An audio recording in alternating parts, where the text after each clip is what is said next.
Hi hello guys అందరు ఎలా ఉన్నారు బాగున్నారా? పిట్ట కొంచెమే కానీ కూత ఘనం అన్నట్టు ఆ దేశం తీరు ఉంటుంది. వరల్డ్ మ్యాప్లో జూమ్ ఇన్ చేసి చూస్తే కానీ ఆ దేశం మనకు కనిపించదు, అంత చిన్నగా ఉంటుంది. కానీ చుట్టుపక్కల ఉన్న దేశాలకి ఆ దేశం అంటే చాలా దడ.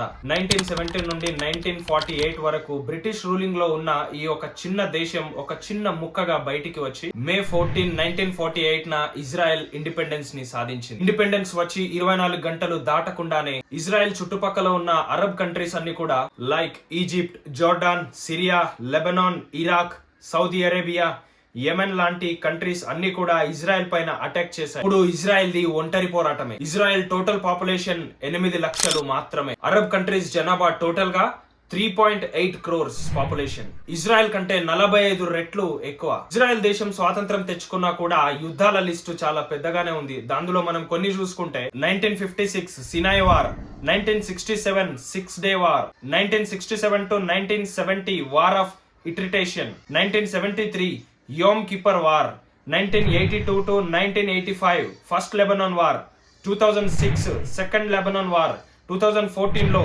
Gaza war. ఇలా చెప్పుకుంటూ పోతే గతంలో నుండి ఈ ఇజ్రాయెల్ కి యుద్ధాలు కొత్త పరిచయం ఏం కాదు. Why Israel is so powerful, అసలు ఎందుకు ఇంత శక్తివంతమైంది ఇజ్రాయెల్ అని మనము చెప్పుకుంటూ పోతే తెలుసుకుంటూ పోతే ఇజ్రాయెల్ యుద్ధమే కాదు అన్ని రంగాలలో కూడా ముందుకు వెళ్తుంది. ఇజ్రాయెల్ పవర్ కి పునాది వేసింది ఇజ్రాయెల్ ప్రజలే. అందులో ముఖ్యమైన వారు జీవ్స్ అంటే యూదులు. వాళ్ళ పేర్లు చెప్పుకుంటూ పోతే పెద్ద లిస్టే ఉంటుంది, కానీ కొందరి పేర్లు మాత్రం మనం చెప్పుకుందాం.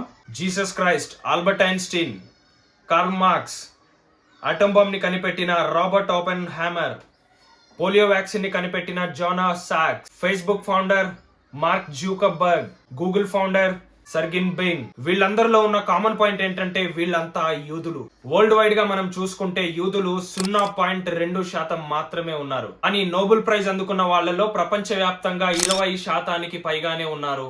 యూదులు పాపులేషన్ లో తక్కువ, కానీ దీంట్లో చాలా ఎక్కువ. యూదులు రాబ్రిక్ జూడాయిజం ని ఫాలో అవుతారు. రాబ్రిక్ జూడాయిజం 4 వాల్యూస్ ని ఖచ్చితంగా ప్రమోట్ చేస్తుంది. అవేంటంటే మనం వరుసగా తెలుసుకుందాం. ఫస్ట్ వన్ వచ్చేసి respect from human authority. Second one believe in freedom of thoughts and expressions. Third point వచ్చేసి conviction that life in this world in inherently good. Fourth one is most important point, respect for education.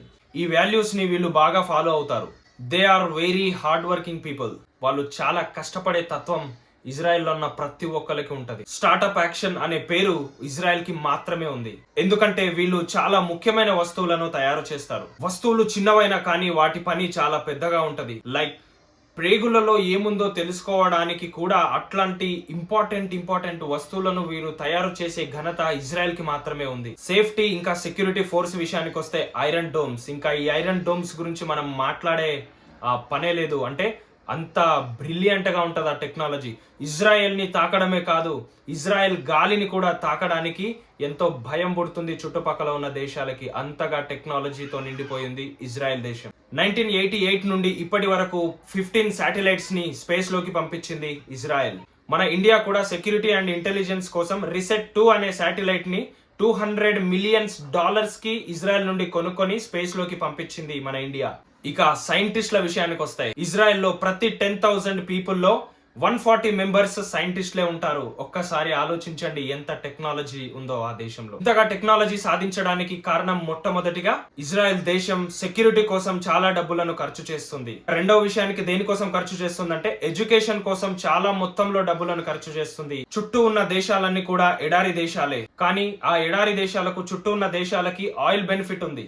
కానీ Israel దేశానికి ఆ అదృష్టం దక్కలేదు. త్రాగే నీరు కూడా Israel కి షార్టేజే, కానీ సముద్రపు ఉప్పు నీటిని కూడా డ్రింకింగ్ వాటర్ గా కన్వర్ట్ చేసుకొని ఇంకా హోమ్స్ కి ఇంకా ఇండస్ట్రియల్ కి సప్లై చేసే స్థాయికి ఇజ్రాయెల్ ఎదిగింది. 95% వాడేసిన వాటర్ ని కూడా డ్రింకింగ్ వాటర్ గా మార్చుకోగల సత్తా వాళ్ళు సంపాదించుకున్నారు. అంత టెక్నాలజీ. పంటలు పండించడానికి డ్రిప్ ఇరిగేషన్ సిస్టమ్ ని ప్రపంచ వ్యాప్తంగా పరిచయం చేసి ఇంకా సప్లై చేసింది. ఫైనల్ గా ఇంపార్టెంట్ పాయింట్ ఏంటంటే ఇజ్రాయెల్ సెక్యూరిటీ ఫోర్స్. ప్రతి ఇంటికి ఒక జవాన్ ఉంటారు, ఆడ మగ తేడా లేకుండా.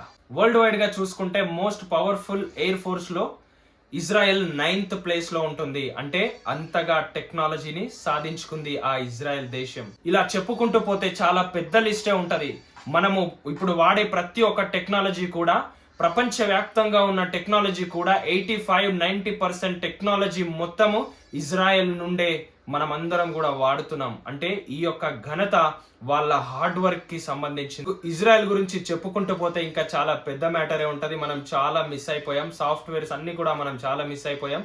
ఈ విషయంలో మీ అభిప్రాయం ఏంటో ఖచ్చితంగా కామెంట్ చేయండి. ఇలాంటి వీడియోస్ ఇంకా మీకు రావాలనంటే మన ఛానల్ని సబ్స్క్రైబ్ చేసుకోండి. నెక్స్ట్ వీడియోలో మళ్ళీ కలుద్దాం. అంతవరకు సెలవు. నమస్తే.